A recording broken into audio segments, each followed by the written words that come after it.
का D focus में आपका स्वागत है। मैं हूं हिमांशु। आज हम एक ऐसे शख्स की चर्चा करने जा रहे हैं जिसकी चर्चा पूरे बोकारो में ही नहीं पूरे झारखंड में हो रही है कि आखिर वो कौन शख्स है, आखिर वो कौन मजदूर के नेता हैं जिन्हें राहुल गांधी ने अपने स्टेज पे चढ़ाया और मजदूरों की बात करने के लिए स्टेज पर अपना माइक्रोफोन दिया। हमारे साथ बातचीत करने के लिए डीसी गोहाई हैं, जिनका पूरा नाम दिनेश चंद्र गोहाई हैं, जो झारखंड क्रांतिकारी मजदूर यूनियन के महामंत्री भी हैं। हमारे साथ गोहाई सर हैं। बहुत स्वागत है आपका डिपो। धन्यवाद सर, सबसे पहले तमाम लोग जानना चाहते हैं, पूरे झारखंड के लोग जानना चाहते हैं कि राहुल गांधी के मंच पर आप कैसे पहुंच गए। शुरू से विस्तार से बताएं लोगों को कि क्या हुआ, कैसे आपका सिलेक्शन हुआ और राहुल जी ने क्यों आपको माइक्रोफोन अपना दिया। राहुल जी का जो भारत जनता न्याय यात्रा था भारत, उसका पहले झारखंड में आने का उनका जो प्रोग्राम तय हुआ, जब झारखंड में आने के बाद हुआ उस पीरियड में ही दिल्ली से उनका जो पीए है, उनका जो टीम का जो मुख्य जो है, उन्होंने हमसे फ़ोन से कांटेक्ट किया। उससे पहले भी हमको दिल्ली में उनसे मुलाकात था कोई महीना पहले। तो जब झारखंड आया तो उन्होंने कहा जो ना राहुल जी जा रहा है झारखंड में, और विशेष करके वो जो मजदूर और जो कॉन्टेक्ट लेबर और संगठित मजदूर हैं उनके बारे में उनको बहुत सोच है, चिंता है और वो जानकारी भी चाहता है। उनसे आप लोग से मिल के थोड़ा सा समझना चाहता है और अपने भी इस प्रतिबद्धता का बारे में उनका है जो ठेका मजदूरों का स्थिति जो दयनीय है उसको हमें उस चर्चा करना चाहता है। इसलिए अगर टाइम मिले आप निश्चय उनसे मुलाकात करना। हमने बोला वेलकम है, हमको तो मिलने से मुझे खुशी होंगे उनसे, क्योंकि देश की इतनी बड़ी शख्सियत है जो पूरे देश भ्रमण करके मजदूरों का, किसानों का, दबे कुचले तमाम लोगों का जो समस्या को संदर्भ में जो एक उजागर किया जा रहा है उसको लोगों का बीच में ला रहा है। लोगों ने देखा कि जैसे ही आप स्टेज पे चढ़ते हैं तो आप असहज महसूस करते हैं। राहुल जी ने आपको आपके कंधे पे हाथ रखा, घबरा गए थे?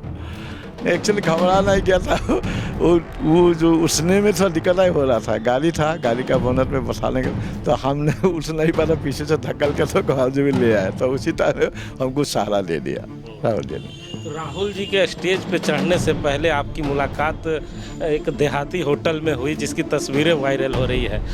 वहाँ चाय पिया राहुल जी के साथ आपने, क्या क्या बातें हुई राहुल जी से और राहुल जी कैसे प्रभावित हो गए और क्यों कहा आपको कि नहीं स्टेज पे चलिए?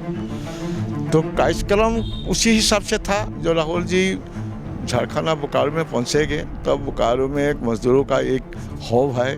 बोकारो स्टील प्लांट अपने आप देश की बहुत बड़ा एक स्टील प्लांट है जिसमें हज़ारों लोग मजदूर रहते हैं, काम करता है। इस गेट में तमाम लोग देहात से लेकर शहर तक गांव में मजदूरों का एक तबार है।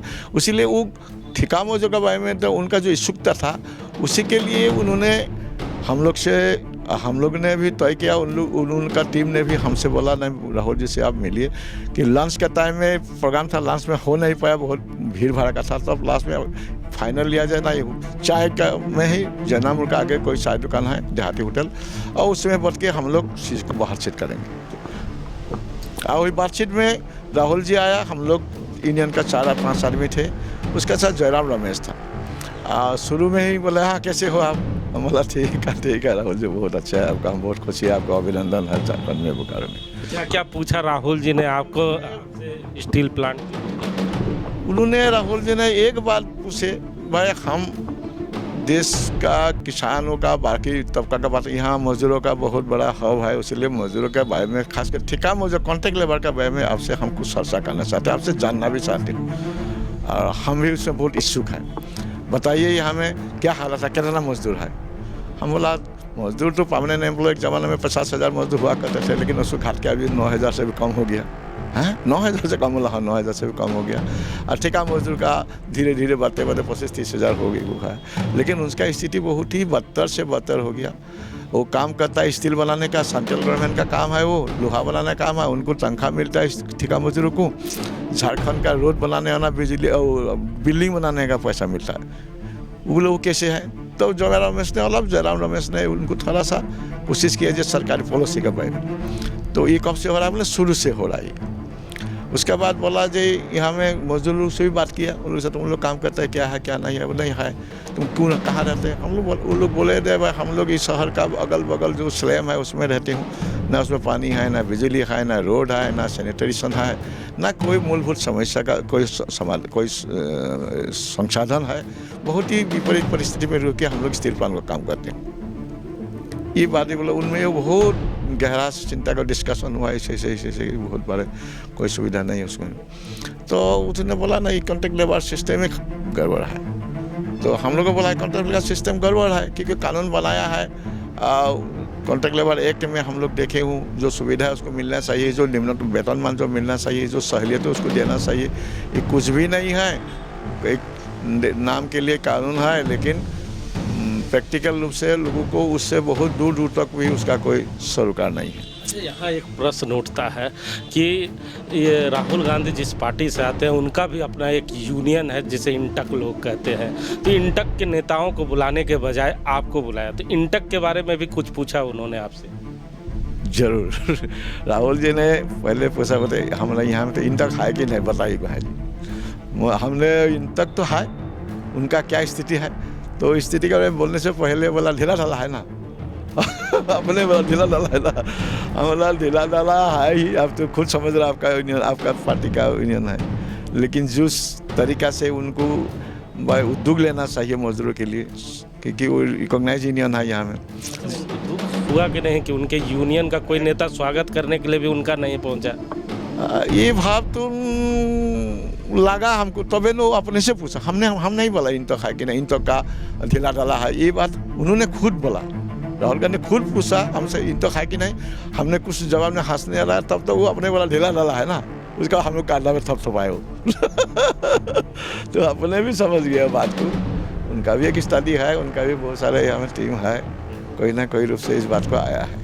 तो सुना ना आपने, राहुल गांधी ने ही खुद भांप लिया कि इंटक यहाँ कमजोर है। हमारे साथ राम नारायण शर्मा है। शर्मा जी, कितने दुख की बात है कि यहाँ पर इंटक के कई विंग है और कई दिग्गज नेता उसे संचालित भी करते हैं, लेकिन राहुल गांधी के इस दौरे में न राहुल गांधी से वो लोग मिलने आए, ना शहर में एक बैनर लगाया, पोस्टर लगाया, केवल इंटक के नाम पर यहाँ दुकान सजाया जाता है और अपना कमाई का रास्ता खोजा जाता है। क्योंकि जब उनके ही इतने बड़े नेता ने डीसी गोहाई साहब को बुलाया और उनके अपने नेताओं को नहीं बुलाया, तो ये साबित करता है कि वो कहीं ना कहीं दुखित चल रहे हैं। बिल्कुल हिमांशु जी, कहा जाता है कि जो बड़े नेता होते हैं आपसे भले बात ना करें लेकिन क्रॉस चेक करने के लिए किसी दूसरे को बुला लेते हैं, और मुझे लगा कि बोकारो में जितने भी मजदूर यूनियन चल रहे हैं, इंटक बहुत बड़ा नाम था एक दौर में। अभी आप परिस्थिति उसका देख रहे हैं कि किस परिस्थिति में पहुंचा दिया गया है, खंड खंड हो चुका है इंटक।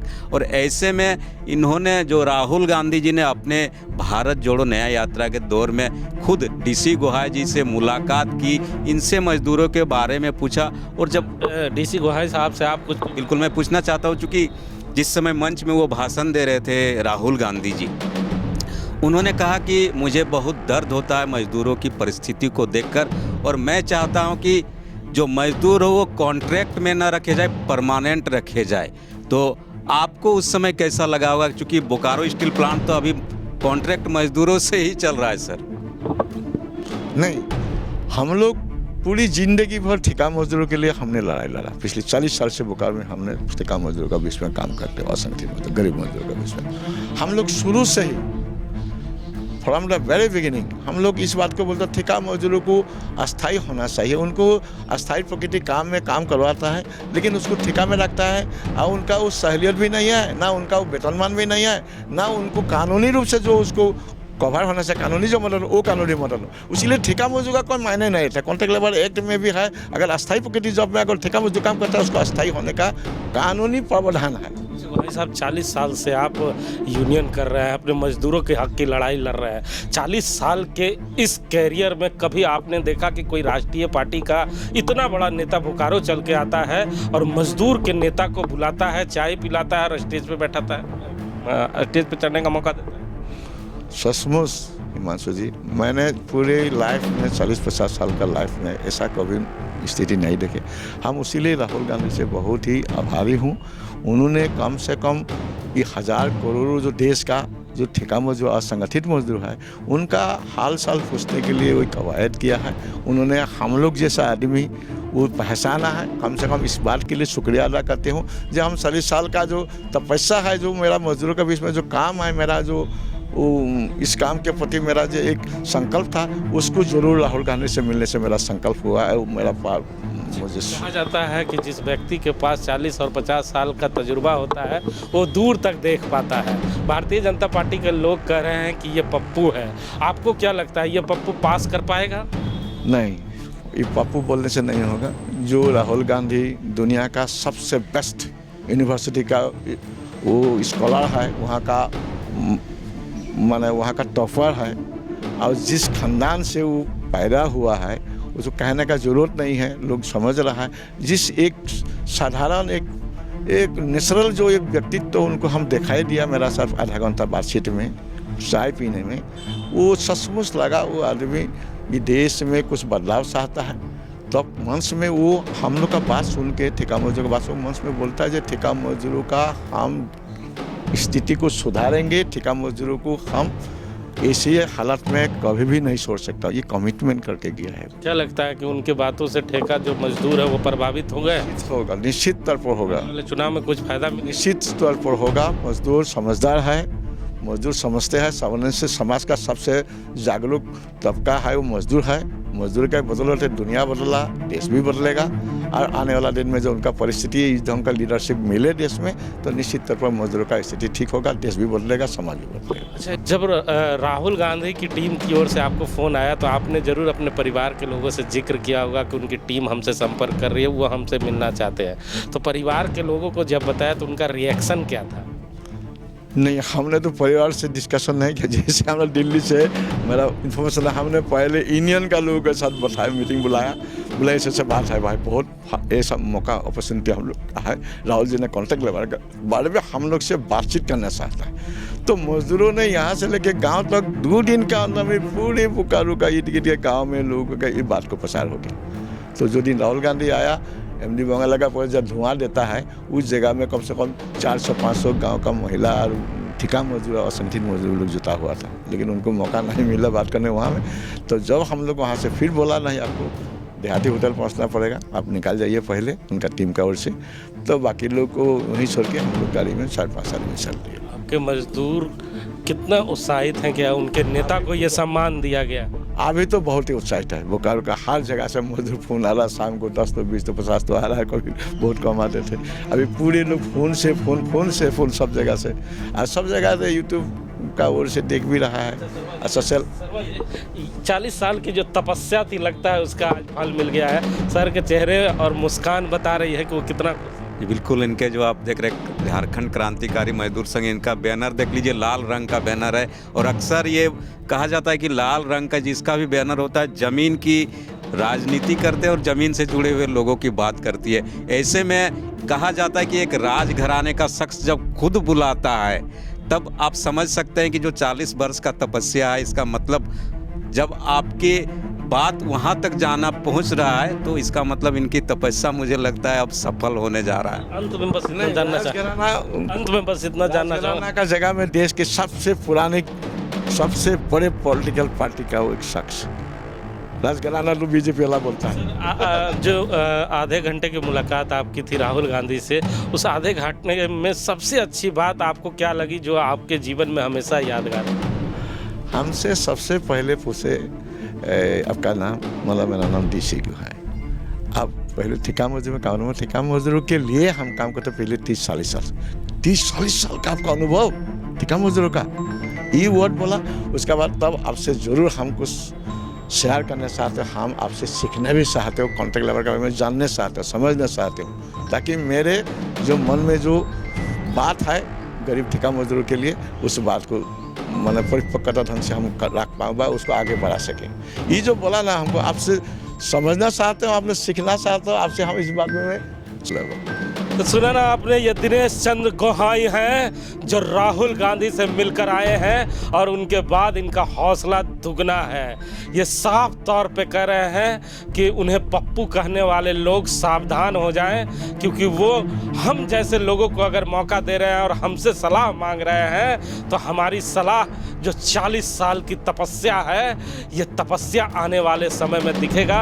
और 2024 में उन्होंने ठेका मजदूरों को जो हक और अधिकार दिलाने की बात की है, ठेका मजदूर राहुल गांधी के साथ ज़रूर अपना हाथ बढ़ाएंगे। अब आने वाला वक्त ही बताएगा कि टीसी गोहाई के चेहरे पे जो कॉन्फिडेंस दिख रहा है, ये कॉन्फिडेंस मजदूरों के तक पहुंच पा रहा है कि नहीं, और मजदूर वोट तक उसे पहुंचा पाएंगे कि नहीं। कैमरामैन भोला के साथ जीपी हिमांशु।